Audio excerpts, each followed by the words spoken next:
Salut à toi, j'espère que tu vas bien. On se retrouve aujourd'hui pour une nouvelle vidéo. Alors aujourd'hui, on se retrouve avec une voiture plutôt sympa qui va plaire à pas mal de monde je pense. Déjà si c'est pas encore fait, je te propose de t'abonner à la chaîne pour ne rien manquer des prochaines vidéos. Je te mets juste ici mon Instagram et mon TikTok, AlexGary002.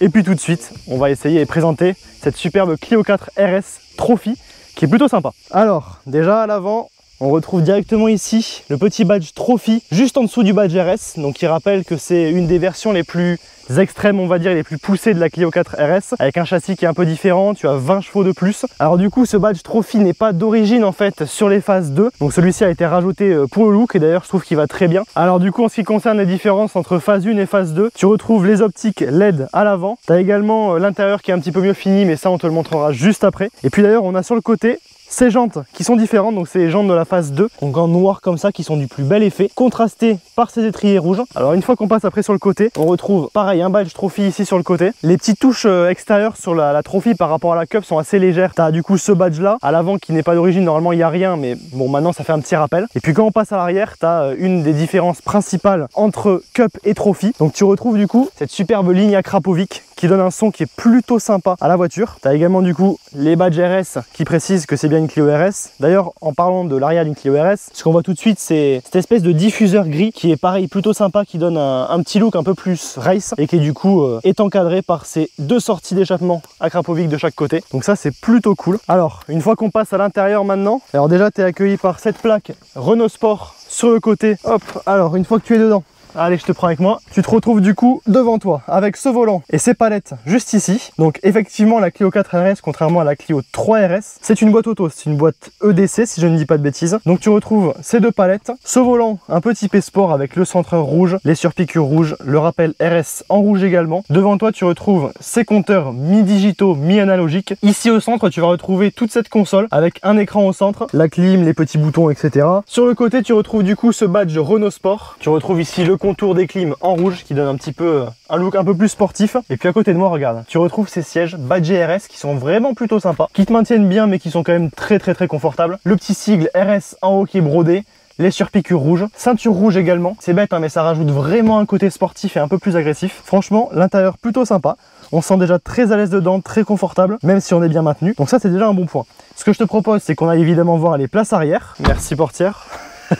Au niveau de la place, il n'y en a pas non plus des masses. Devant j'ai quand même les genoux qui touchent pas mal, donc deux personnes pas trop grandes peuvent passer aisément. En revanche dès que tu commences à être un peu grand, tu vas être proche du pavillon, tu vas être proche du siège, mais bon ça fait le job on va dire. Et là du coup on peut voir à l'avant en un peu plus grand, et c'est vrai que quand même ce volant avec ses palettes, le petit badge RS et les pédales en aluminium, ça donne un look assez sportif et je trouve ça plutôt pas mal. Ce que je te propose maintenant, c'est qu'on te montre ce qui se cache sous le capot. Alors on se retrouve du coup avec ce moteur, donc c'est un 4 cylindres 1,6 litre turbo qui développe du coup 220 chevaux sur cette version Trophy. Donc voilà, c'est tout ce qu'il va y avoir du côté du moteur. Maintenant ce que je te propose, c'est qu'on lui fasse faire ce qu'il sait faire, à savoir démarrer et rouler. Et je pense que ça va être plutôt sympa, surtout qu'avec cette ligne à Krapovic qui a une légère modification, le son est quand même vraiment sympa pour une Clio 4 RS. Tu vas voir, c'est plutôt cool.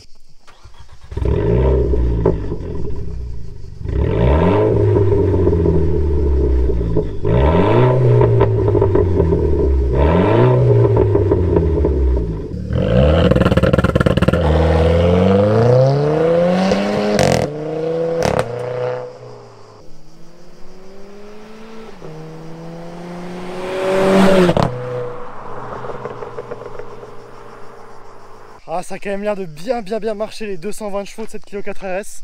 Allez, maintenant je monte dedans et on va essayer ça. Bon, on se retrouve du coup avec Félix, Emma et Fabiola que tu connais, que tu as déjà vu quelques fois. On va essayer du coup cette Clio 4 RS. Pour toi déjà, qu'est-ce que t'en dis de cette voiture? Bah, je dirais que c'est une bonne voiture. Ouais. C'est très polyvalent, c'est sportif comme il faut. Ouais. Après, si j'avais des reproches à dire, on en parlait tout à l'heure, je dirais que ça manque un peu de puissance. Ouais. Sinon, le compromis châssis, polyvalence, praticité, coût, est très bon. Ouais. Surtout là aujourd'hui sur une voiture qui est homologuée à l'éthanol. Ouais. Donc ça reste un très bon daily, un peu sportif, mais on est très loin d'une sportive radicale comme on peut faire sur une Mégane 3 RS bien sûr. ou sur d'autres gammes chez d'autres marques.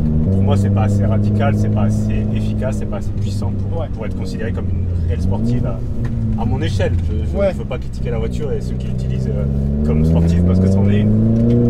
Ouais, donc c'est une bonne sportive, mais en fonction de ton utilisation, elle ira peut-être pas assez loin dans le sport. Voilà, c'est une très bonne sportive, mais on arrive très vite à ses limites et à ce qu'on peut trouver, à ce qu'on peut faire avec.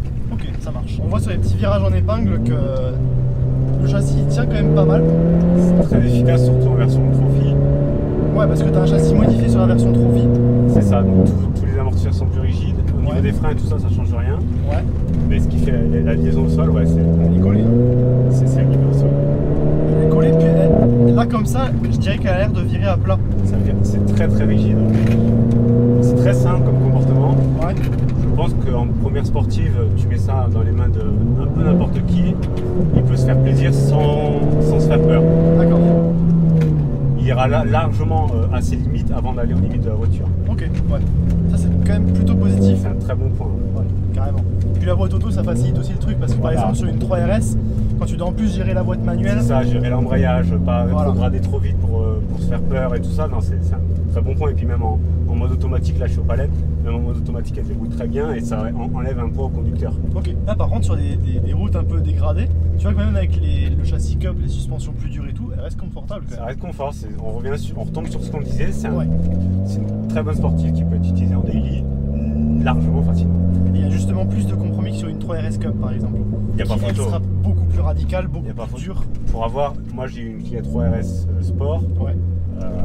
C'était beaucoup moins confort et moins pratique que ça. Ouais. C'était vraiment, même s'il y a moins de puissance, moins de chevaux, moins de performance, la Clio 3 RS avait un ressentiment beaucoup plus sportif que la Clio 4 RS. Plus radical, ouais. Plus radical, ouais. Ouais, la 3 RS de toute façon c'est une voiture vraiment sport. Il n'y a pas de concession, il n'y a pas de compromis. C'est une vraie sportive, la boîte méca, les suspensions dures, la direction un peu dure, le bruit, c'est une vraie sportive. La Clio 4 RS se veut un peu plus monsieur tout le monde. Ouais, un peu plus douce. La boîte auto, les finitions, enfin tout ça. C'est du coup une voiture assez aseptisée. Ouais. Mais bon, après là, déjà avec le son comme ça rend pas mal. C'est ce qu'on va entendre maintenant, je pense. Ah, tu vois que t'as un sacré châssis Ken sur les petites courbes.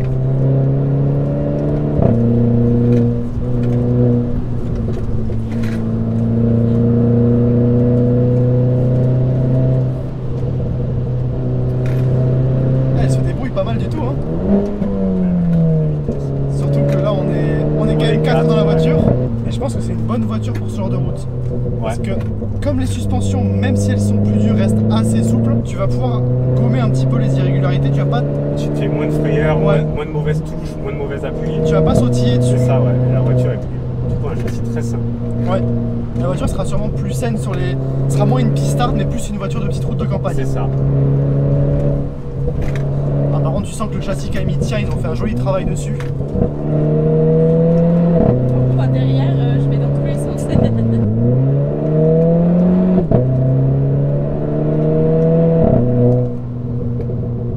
Le son j'aime bien avec la boîte auto, ça, le petit. Ouais. Ah, comme ça t'as le petit. Comme un petit accro au passage, c'est plutôt pas mal. Faut savoir que d'origine, pour une Acra c'est quand même assez décevant. Ouais. C'est les normes aujourd'hui, les constructeurs ils peuvent pas se permettre, même s'ils travaillent avec Acra, de faire un truc brillant. Ouais. Donc on a une belle ligne Acra tout en, je crois, en titane. Très joli, hein, mais malheureusement le bruit n'est pas là. D'accord. Donc là ce qu'on a aujourd'hui c'est juste un silencieux supprimé. D'accord, ok. Donc un full tube quoi, au niveau du silencieux. Au niveau du silencieux tube, et vu que c'est une ligne Acra, il n'y a pas d'intermédiaire sur ces versions là. D'accord. Donc on a un full tube après Kata. Ok. Ce qui déjà rend bien, je pense qu'il ne faut pas mettre un full tube complet, ça serait trop. Je pense que voilà, c'est un compromis, ça reste bruyant à l'arrière, il y a un petit bourdonnement. Ouais. Mais voilà, aujourd'hui pour avoir du bruit sur une Trophy Phase 2, c'est soit le Kata, soit le silencieux. Pas les deux. Pas les deux, ça serait trop. Le problème du Kata, c'est que c'est des problèmes de pollution après, de contrôle technique, de reprog et tout ça. La solution du silencieux, ça reste la plus simple et la plus abordable. Bien sûr. Alors du coup, niveau conso, tant qu'on en parle à l'éthanol, c'est 11,5 litres tu m'as dit, c'est ça environ? C'est ça, ouais. Alors j'ai pas, l'ordinateur de bord est un peu faussé à cause du boîtier. Ouais. Mais je calcule donc à chaque fois que je fais le plein et je suis en moyenne à 11,5 litres. 11,5 litres, ok. Donc en usage, comme je disais, daily et un peu sport par moment. Donc en soi, c'est à peu près comme si tu roulais à 6 litres au 100 en roulant à l'essence. C'est ça, oui, même un peu moins. C'est globalement très économique. Aujourd'hui, l'éthanol, on touche encore à 80 centimes. Ouais. Contre quasiment plus de 2 € pour l'essence. Donc voilà. On a un ratio de encore moins que la moitié. Donc c'est comme si on consommait avec une voiture classique dans les 5 litres au 100. C'est ça, ouais. C'est vrai que par contre, elle est pas vraiment fun sur la ligne droite ou quoi. Ce qu'il lui faut, c'est des virages. Exactement. Des petits virages. Ouais. Plus on aura de grandes courbes, plus on ressentira ce manque de puissance. Ouais, c'est ça. Ce manque d'allure. Parce qu'à la sortie, justement, comme tu seras dans des vitesses plus élevées déjà, elle aura plus de mal à remonter. Alors que sur les petites courbes qu'on a fait tout à l'heure, là par contre, tu sentais qu'elle était parfaite. La puissance, on met en avant son côté très joueur. Ouais, aussi. Ouais, comme je te disais, la sonorité au début avec la petite modif, je trouvais ça trop. Et en fait, là, ça ajoute juste la petite touche de fun qui pourrait lui manquer d'origine. C'est ça, ouais. Ça enlève le côté aseptisé. Ouais. On a l'impression d'avoir une voiture qui marche mieux, alors que c'est pas le cas. Oui. Mais ça donne une touche de fun et ça comble le manque de puissance. Ouais, carrément. Psychologiquement parlant, en fait. Carrément. Ouais, c'est purement psychologique. C'est purement psychologique, mais depuis que j'ai mis la ligne, j'ai l'impression que la voiture marche mieux, qu'elle se relance mieux et tout ça. Ouais. C'est pas vrai. Et puis t'as aussi les petits pop and bang au rétrogradage qui sont plutôt sympas. Dans 1 km, au rond-point, prendre la 3e sortie sur D145. On va pas demander de s'inviter à celle-là. Je sais pas si tu les entendras bien au micro, mais. Allez, on les entend en tout cas. Ouais. D'extérieur, ça doit s'entendre fort.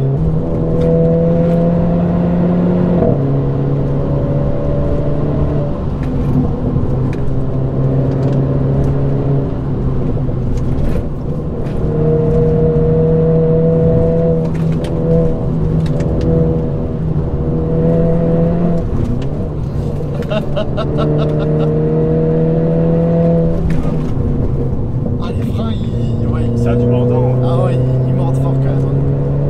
Ils font pas de la figuration.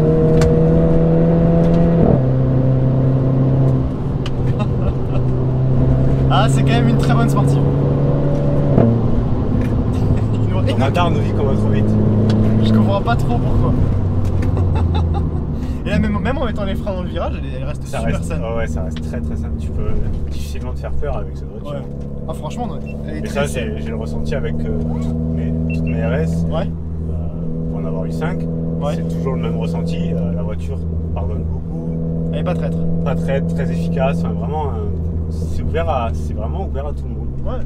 C'est pas, faut pas se dire c'est une propule qui va me foutre trop tard. Ouais. C'est une voiture, je sais pas trop comment ça réagit sur les freins. Enfin, c'est très sain, c'est très polyvalent, ça fait pas peur. Et puis je te dis, je pense que tu la mets dans les mains de n'importe qui, il peut rouler comme ça. Il s'en sortira, ouais. Il s'en sortira. Bah écoute, merci pour cet essai, en tout cas c'était vraiment sympa. Au revoir. Au revoir, effectivement.